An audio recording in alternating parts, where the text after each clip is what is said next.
who controls the web? The spider controls the web. And the spider is at a level that you never see. It's not Tony Blair, he's a strand. The Bush family, they're a strand. Even the Rockefellers are a strand. The real power that's manipulating all this, you never see. It operates from the shadows.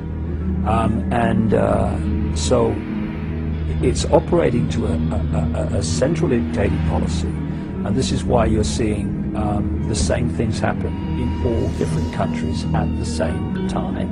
It's because the orders and the policy are coming from a central point.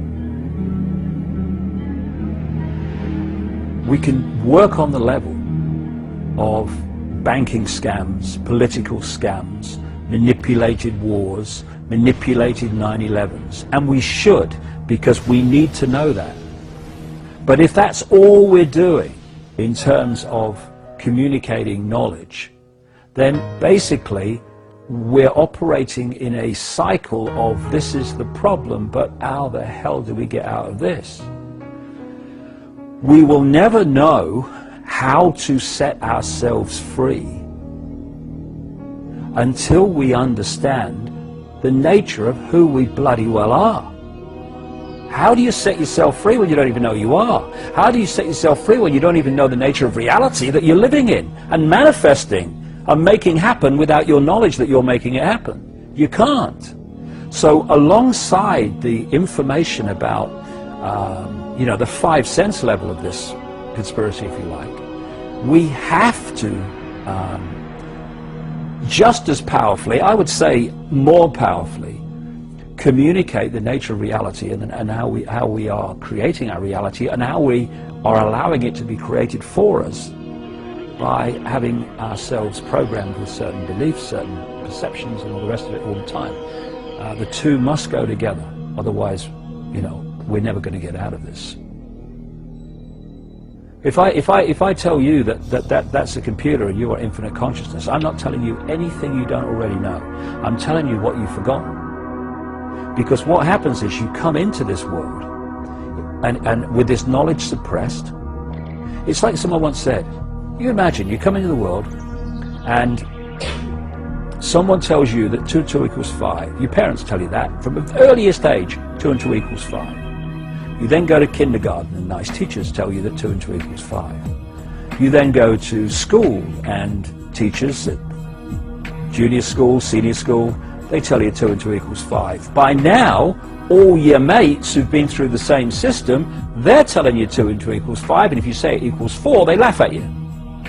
You then go to university, and professors with letters after their name, moustaches, they say 2 and 2 equals 5, Oh, no, it equals 4. No, I've been doing this 50 years. I've been all the best brains in the world. It equals 5.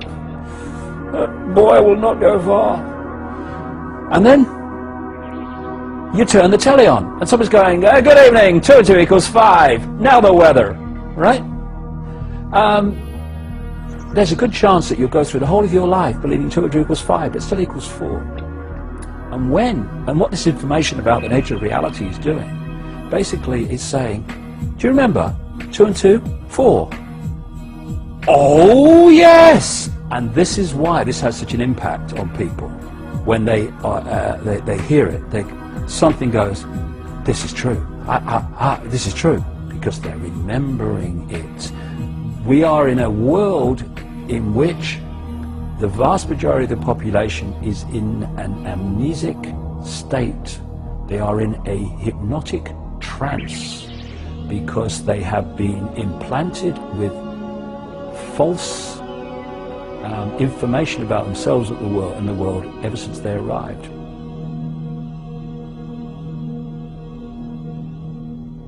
All freedom is our natural and eternal right, not the gift of some dark suit or uniform to decide if it's going to give it to us or not.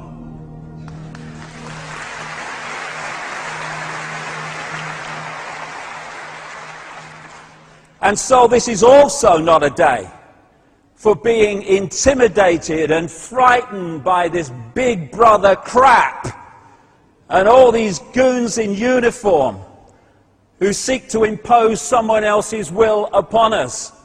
It's just about exposing the way they're seeking to enslave us so we can see the game and therefore not play it. In fact, my attitude to Big Brother can be summed up thus.